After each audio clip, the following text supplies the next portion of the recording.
नमस्कार, न्यूज 21 देख रहे हैं आप और मैं हूं आपके साथ अखिल। हमारा राजस्थान बुलेटिन में आपका स्वागत है। लूणकरणसर क्षेत्र के महाजन से खबर है, जहां राजमार्ग संख्या 62 के किनारे स्थित अराजी राज भूमि व नवसर्जित विद्युत निगम सहायक अभियंता कार्यालय के लिए आवंटित की गई भूमि पर बने होटल, दुकानों व कब्जों पर सोमवार शाम को महाजन उप तहसीलदार सुंदरपाल गोदारा के नेतृत्व में जेसीबी मशीन लगाकर हटा दिया गया। इस दौरान बड़ी संख्या में पुलिस जाब्ता मौजूद रहा। मौके पर ग्रामीणों की भीड़ भी लगी रही।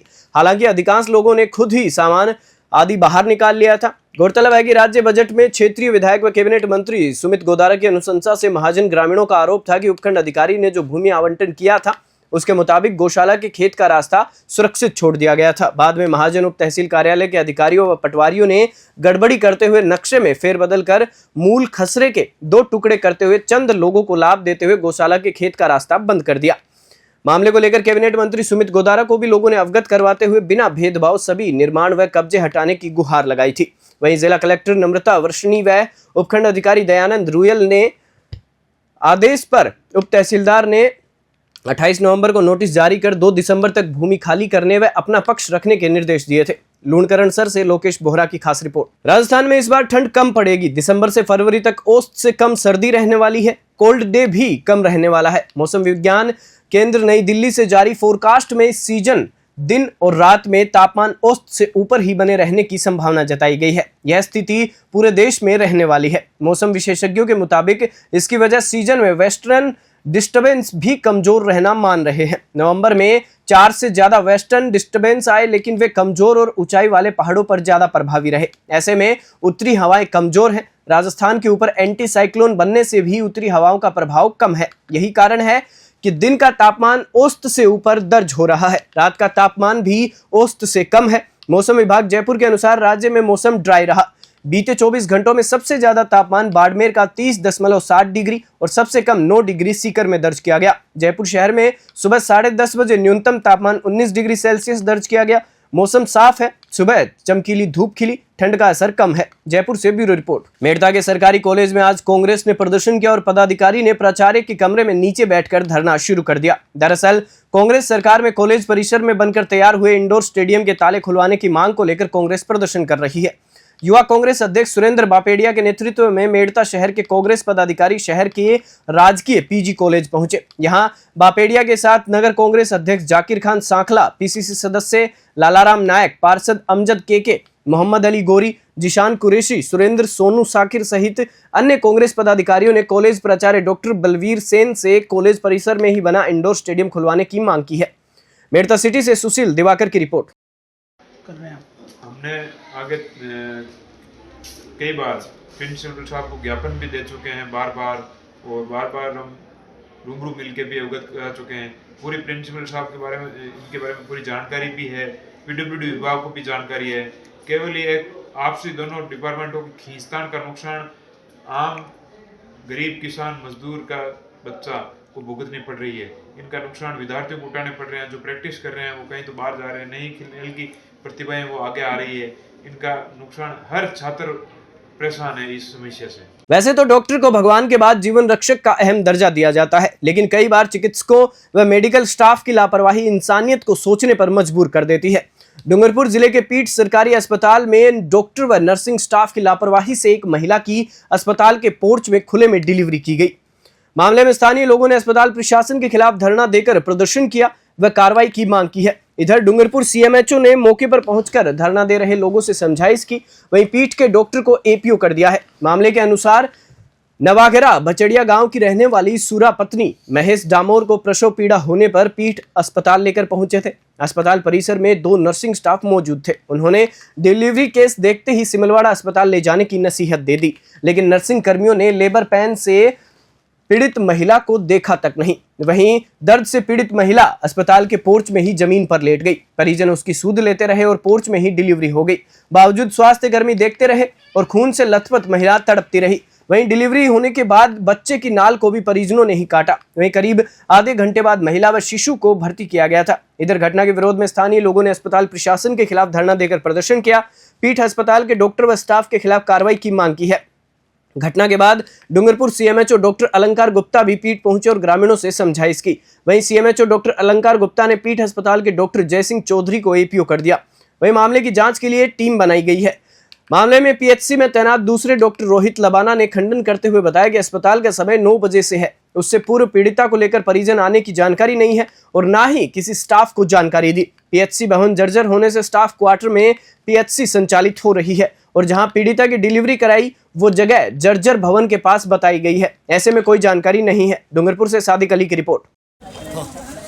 आज जो अखबार में आई जो घटना को लेकर सर, उसमें क्या कार्रवाई चल रही है? आज जो ये घटनाक्रम हुआ है काफ़ी शर्मनाक है, लेकिन मैं गया हूँ सिरोड़ा सीएचसी में जाके मैंने जच्चा बच्चा दोनों से देखा है, भाई से बात की है। जच्चा बच्चा स्वस्थ है और यहाँ पर फिलहाल जो ग्रामीणों की मांग को देखते हुए एक बार तो मैंने डॉक्टर को यहाँ से हटा दिया, एपीओ करके मुख्यालय पर लगा दिया है। तो आगे क्या कार्रवाई की थी सर? आगे हम लोग इंक्वायरी टीम बनाई है मैंने, इंक्वायरी टीम की रिपोर्ट आने के बाद फिर कार्रवाई चल रही है। तो ये पीएचसी जो जर्जर भवन है सर, उसका नए भवन निर्माण को लेकर हाँ, जो कार्रवाई, इसका प्रस्ताव हमने बना के भेज दिया है। सरकार से जैसे मंजूरी मिलेगी नए भवन का निर्माण हो जाएगा। 2 तारीख की घटना है। उसके बारे में बताया जा रहा है कि सुबह 8:30 बजे के लगभग हमारे प्राथमिक स्वास्थ्य केंद्र के संस्थान की परिसर के अंदर एक डिलीवरी हो गई, ऐसा बताया जा रहा है। और इस घटना के बारे में अभी तक न तो हमारे मतलब उस दौरान भी किसी स्टाफ को हमारे न तो उसके परिजन मिले, और पीछे ही हमारा जो संस्थान है पिछले 3 महीने से पीएचसी भवन जर्जर होने के कारण पीछे शिफ्ट कर दिया गया था। तो न तो हमारे किसी स्टाफ को इस बारे में परिजनों द्वारा या किसी के अटेंडर द्वारा कोई भी सूचना नहीं दी गई है। और 9 बजे तक तो हमारा सारा स्टाफ और डॉक्टर साहब खुद स्वयं आ गए थे पीएचसी पे। उस दौरान भी यहाँ पे ऐसा कुछ हमारे परिसर में मिला नहीं है। फिर भी हमने आस पड़ोस के लोगों से जाके पूछताछ करी है, तो उन सब ने बताया कि उस दौरान यहाँ पे ऐसा कुछ था नहीं।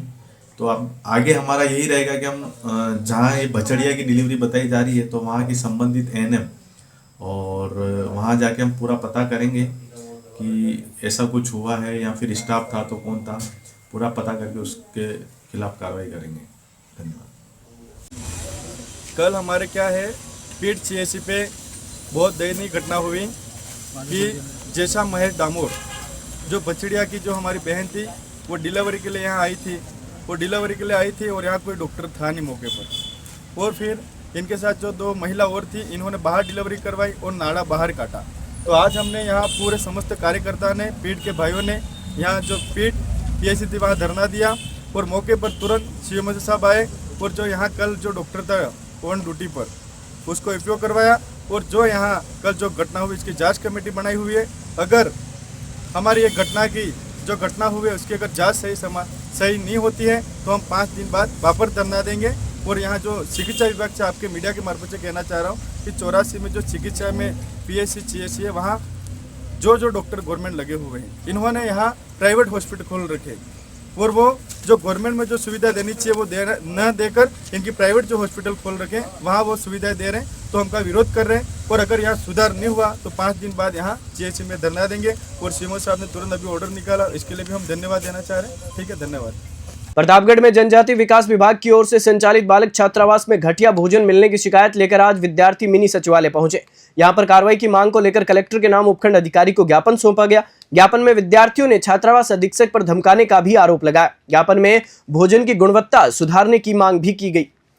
राजकीय जनजाति बालक छात्रावास में अध्ययन करने वाले लक्ष्य मीणा और धीरज मीणा ने बताया कि छात्रावास में 50 लड़के रहते हैं। लंबे समय से सभी को घटिया भोजन दिया जा रहा है। सब्जियों में कीड़े और बाल निकलते हैं। रोटियां भी खराब आटे की बनाई जाती है। 50 बच्चों में मात्र 3 लीटर दूध लाकर उसमें पानी मिलाकर दिया जाता है। विभाग की ओर से निर्धारित मेन्यू के अनुरूप समय पर फल भी नहीं मिलते। इस विषय में जब विद्यार्थी छात्रावास अधीक्षक से कहते हैं तो बोलते हैं हम भी खा रहे हैं, नहीं खाना है तो घर पर चले जाओ। प्रतापगढ़ से तेजकरण राठौड़ की रिपोर्ट। मेरा नाम ललित मीना है। मैं बारावरदा हॉस्टल में रहता हूँ, बारावरदा स्कूल में पढ़ता हूँ। वहाँ बारावरदा हॉस्टल में खाना सही नहीं मिलता है। उस खाने में कीड़े बाल निकलते हैं और दूध 3 लीटर दूध ही मिला देते हैं, लेके आते हैं और उसमें पानी मिला के पिलाते हैं। हम 50 लड़के हैं और सिंगदाने भी ख़राब मिल रहे हैं, कुछ बोलते हैं। और फल फ्रूट भी टाइम पे नहीं मिलता है हमें। सप्ताह में सिर्फ 1 या 2 बार लेके आते हैं। कम दूध और पानी की मात्रा ज़्यादा करके। आज आपने क्या किया फिर? हमें कलेक्टर साहब को ज्ञापन दिया है कलेक्टर साहब को और वो बोल रहे हैं हम समाधान करेंगे। अगर हमारा समाज कलेक्टर साहब ने वो एसडीएम साहब कौन है? एसडीएम साहब। हमने सर को बोला तो वो बोलते खाना है। मेरा नाम नरसिंह मीणा है। वार्डन साहब राजकीय जनजाति बालक आश्रम बारावदा से हॉस्टल में रहता हूँ और बारावदा स्कूल में पढ़ता हूँ। और वहाँ पर खाना उचित अच्छा नहीं मिल रहा है और फल फ्रूट भी टाइम से नहीं आ रहे हैं। हफ्ते में एक बार आते हैं, कभी आते भी नहीं। छात्रावास में वार्डन साहब रुकते रुकते हैं? कभी कभी रुकते हैं, कभी रुकते नहीं। डेली नहीं रुकते हैं? नहीं, डेली नहीं। डेली नहीं रहते। और क्या समस्या इसके अलावा? और इसके अलावा कुछ नहीं है। शैक्षिक संचार संकाय सीईसी की ओर से 16वें प्रकृति अंतर्राष्ट्रीय वृत्तचित्र फिल्म महोत्सव का पुरस्कार सह स्क्रीनिंग जय नारायण व्यास विश्वविद्यालय जोधपुर के ईएमएमआरसी की मेजबानी में 4 से 6 दिसंबर तक जय नारायण व्यास स्मृति भवन टाउन हॉल में आयोजित किया जा रहा है। महोत्सव का उद्घाटन राजस्थान के राज्यपाल हरिभाऊ बागड़े ने प्रातः 11 बजे एक समारोह में करेंगे। सीएससी के डायरेक्टर प्रोफेसर जेबी नड्डा ने जोधपुर में मीडिया को बताया कि फिल्म फेस्टिवल में छात्रों और आमजन को जागरूक करने के लिए 13 फिल्मों का प्रदर्शन किया जाएगा। इन फिल्मों का पूर्वावलोकन और चयन प्रतिष्ठित ज्यूरी की एक टीम द्वारा कड़ी प्रक्रिया के बाद किया गया है। प्रकृति इंटरनेशनल डॉक्यूमेंट्री फिल्म फेस्टिवल के विजेता वृत्त चित्रों को स्क्रीनिंग सर्टिफिकेट और ट्रॉफी के अलावा 50,000 रुपए का नगद पुरस्कार प्रदान किया जाता है। पहला प्रकृति महोत्सव 1997 में आयोजित किया गया था। तब से इसे एक वार्षिक कार्यक्रम के रूप में योजनाबद्ध किया गया है, जो फिल्म निर्माताओं, छात्रों, शिक्षाविदों, प्रशासकों, विकास कार्यकर्ताओं और मीडिया को एक साथ आने और वृत्तचित्र फिल्म निर्माण की कलात्मक शैली की सराहना करने के लिए एकत्रित करता है। जागरूकता, प्रशंसा और कार्रवाई को बढ़ावा देते हुए प्रकृति महोत्सव समानता, नैतिकता, पारिस्थितिकी और स्वच्छता के शैक्षिक पहलुओं पर काम करने वाले लोगों के व्यापक गठबंधन की दिशा में एक बड़ा कदम है। जोधपुर से ब्यूरो चीफ मनोहर सिंह की report. 68 films that we had got, ये हमने एक्सपर्ट्स को बुलाया और एक्सपर्ट्स ने दिल्ली में 2 पीयर रिव्यू इनके हुए और उसके बाद सिलेक्ट की है 13 फिल्म्स जिनको हम यहाँ पर स्क्रीन करना चाहेंगे। जैसा कि उसमें भी बताया था कि हम होलिस्टिक डेवलपमेंट करना चाहते हैं बच्चों का, थोड़ा सा इंटरेस्टिंग भी हो और पार्टिसिपेटिव भी हो और लर्निंग भी हो सके, इसलिए इन 4 विषयों पर हम वर्क कर रहे हैं। बड़े अच्छे ह्यूमन राइट्स के हमने लेक्चर्स भी अपलोड किए हैं और अपने पास रखे हैं जो हम फिल्म इसमें दिखाएंगे। तो बेसिक मूल ये है कि सिर्फ पढ़ाई ही न करें, थोड़ा सा समाज के बारे में जान सकें, डेवलपमेंट में जान सकें, एनवायरनमेंट में जान सकें। We are trying to sensitize younger generation that this is how the life should be. इसलिए और चूंकि सारे भारत की बात हम करते हैं तो हम सारे भारत में मूव करते हैं हर साल, कभी यहाँ करते हैं, कभी अहमदाबाद करते हैं और अलग अलग जगहों पर करते हैं। कठिनाइयाँ भी होती हैं लेकिन करते हैं। डिफरेंट लैंग्वेजेस में भी हम फिल्म्स बनाने का प्रयास करते हैं।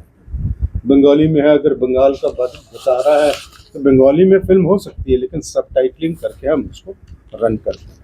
तो बेसिक उद्देश्य इस फिल्म फेस्टिवल का यही है कि हम स्टूडेंट्स को भी इसके बारे में बुलाएं, बताएं, जनता को भी बताएं, जो गवर्न कर रहे हैं यूनिवर्सिटीज़ को उनको भी पता चले, जिससे ये फर्दर डिसेमिनेट हो कि this is a way of educating our younger generation.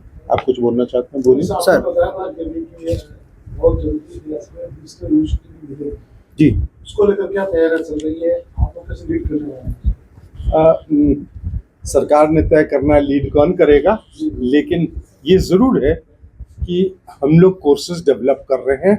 पहले क्या था कि जब मैंने कहा ना कि 40% आप पा सकते हैं क्रेडिट्स जो रेगुलर यूनिवर्सिटीज़ में पढ़ रहे हैं, अब हम बात करें डिजिटल यूनिवर्सिटीज़ जिसमें कंप्लीट डिग्री ही मिलेगी, तो दोनों में फ़र्क है। पहले हम किसी पेपर को उठाते थे, एक अच्छा टीचर मिला तो उनको रिक्वेस्ट करते थे, तो केमिस्ट्री में एक पेपर ले लिया, फिर कोई और केमिस्ट्री का किसी और पेपर में किसी और सेमेस्टर का एक अच्छा टीचर मिला तो उसका एक कोर्स ले लिया। तो ये कोर्स हम रन करते थे और जो हमने यहाँ दिखाया भी है कि मोर देन 1000 कोर्सेज हमने रन किए हैं। तो उसमें कोई स्टूडेंट जिसका पेपर आता था वो उसको चूज कर लेता था, डिग्री नहीं पा सकता था। लेकिन अब हमने 8 पेपर्स के कंप्लीट डिग्री बनाई है और अब हमारे पास एक इंग्लिश, एक हिंदी और एक ज्योग्राफी अभी हम बना रहे हैं जो 6 महीने में कंप्लीट बन जाए। उसमें you talk of any paper in graduation as far as English is concern और हिंदी इज कंसर्न या ज्योग्राफी का ले लीजिए, उसमें जितने सब्जेक्ट्स होते हैं वो सब्जेक्ट्स हम बनाएंगे।